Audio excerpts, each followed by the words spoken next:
Good afternoon and thank you for joining us for KREM 2 News First at 4. I'm Mark Hanrahan. Whitney is off today.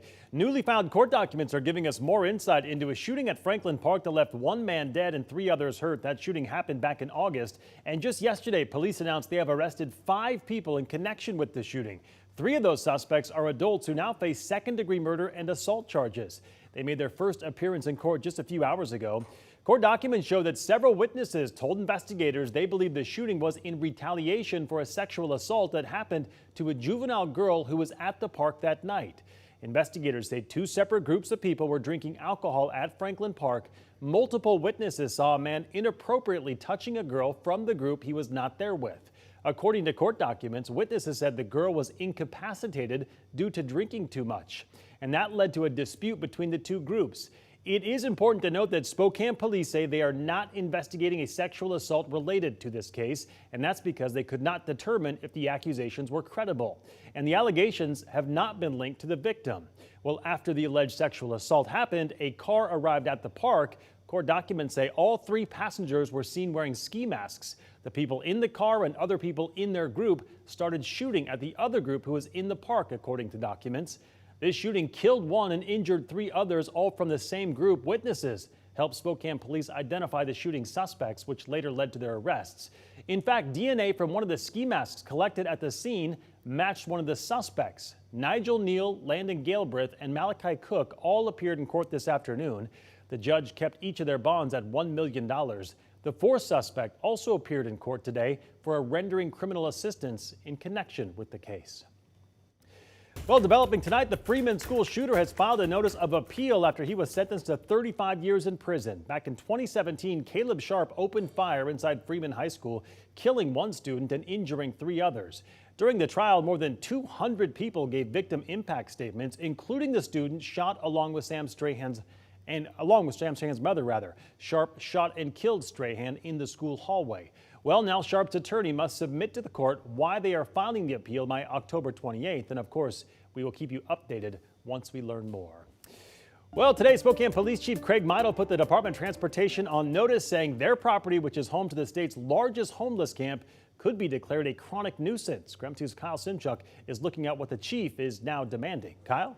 Well, this 11-page letter was sent to WashDOT and Jules Helping Hands. They are required by law to respond within 10 days and must take corrective action. That includes clearing people out by October 31st. However, the city told us that's not a hard deadline. Their top priority is transitioning people into a safer environment before the cold weather sets in.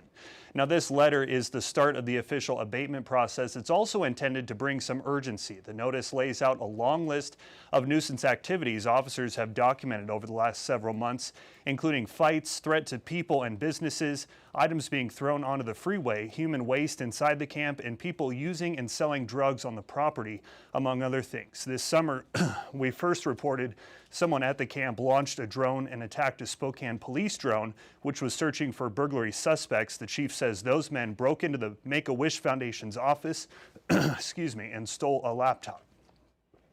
Now, again, this letter says that people need to be cleared out by the end of this month. All trash must be removed no later than November 15th. Mark? All right, Kyle Simchuk live in the newsroom tonight. Kyle, thank you very much. We will continue to follow that story. In the meantime, let's talk weather. It is Friday, the sun is shining, and the weekend forecast looking pretty good. Let's get straight to meteorologist Michelle Boss for more on what we can expect in the coming days. Michelle? You know, it's going to be more beautiful weather. We've got temperatures that are just a hair cooler in spots due to the fact we have some passing clouds and a little more haze out today than we've seen the past couple of days, but still well above average in the temperature department. 76 in Spokane, just under 80 degrees in Deer Park, in the low to mid 70s across the Palouse, and plenty of 80s still showing up across central Washington from Omak down to Moses Lake into Ritzville and Othello. Here's a look at satellite and radar. No rain to speak of, but you can see that patch of clouds moving through a little bit thicker in the areas that you're seeing that brighter white moving through eastern Washington and crossing over into North Idaho right now. So that may be holding temperatures across North Idaho down just by a couple of degrees. But we are looking at partly cloudy to mostly cloudy skies this evening. Those clouds should clear out tomorrow, and we are looking for a fabulous weekend. Temperatures in the middle and upper 70s, mostly sunny skies, just a little bit of haze. All right, Michelle, thank you very much. We'll check back in with you later in the broadcast. Well, leading top stories tonight, Spokane Parks and Recreation is hosting a series of open houses to gather feedback on the location and features of a series of new dog parks. The dates and times of those open houses are on your screen right now. Potential locations have been narrowed down based on community feedback, but they need help finalizing their master plan. Well, late last night, a pedestrian was hit by a truck in North Spokane. The victim was taken to the hospital in critical condition, and we are told they had serious injuries. We are working to gather more information on that person's current condition, and we'll share any updates just as soon as we get them. Moving on now to an update on that serious crash on Maple and Garland yesterday morning. According to Spokane police, the victim in the crash has died from their injuries. The suspect, Jermaine Green, was charged with hit and run and vehicular assault. Yesterday is now facing vehicular homicide charges. He is currently held in the Spokane County Jail without bond tonight. And now to an update on that float plane crash off the coast of Whidbey Island. Human remains found in the Dungeness National Wildlife Refuge early last month have been identified as Patricia Hicks from Spokane. Patricia and her partner, Spokane activist Sandy Williams, were on the plane when it crashed. This comes following the announcement that 7 victims have now been identified. The bodies of 3 victims are still missing.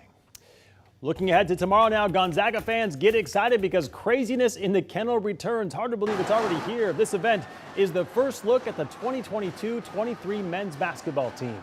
There will be player and coaching staff introductions along with contests on the court and the blue-white scrimmage.